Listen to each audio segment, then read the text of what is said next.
Hello everyone, আসসালামু আলাইকুম। আজকে দেখানোর চেষ্টা করবো যে হচ্ছে কি আমি এখানে যে প্রোডাক্টটা নিচ্ছি ওই প্রোডাক্টটা অটোমেটিক দামটা এখানে দেখাবে। যেমন আমি প্রিন্টার দিলাম, এন্টার প্রেস করলাম, সাথে সাথে দামটা চলে আসছে। এই দেখুন প্রিন্টারের দামটা এখানে উঠে চলে আসছে। এভাবে কিভাবে সহজে নিয়ে আসতে পারবেন সেটা আজকে এই ভিডিওর মাধ্যমে দেখানোর চেষ্টা করবো। চলুন দেরি না করে শুরু করা যাক।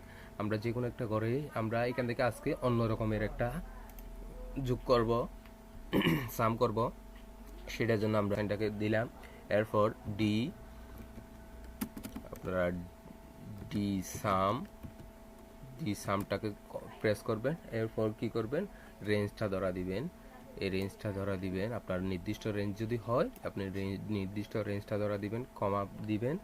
কমা দেওয়ার পর আপনি এখান থেকে কি বুঝতে পারছেন, মনিটরের প্রাইসটা না, তাহলে প্রাইসটা কোন ঘরে আছে, এই ঘরে না, তাহলে এই জাস্ট এই ঘরটা সিলেক্ট করে কমা দিলেন।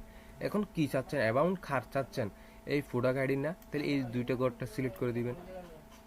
হেডিং সহ ডিভাইসের নামটা ধরা দিবেন। এরপর আপনারা কি করবেন, ব্র্যাকেট ক্লোজ করে দিবেন, এন্টার প্রেস করবেন, খুব সহজে চলে আসবে।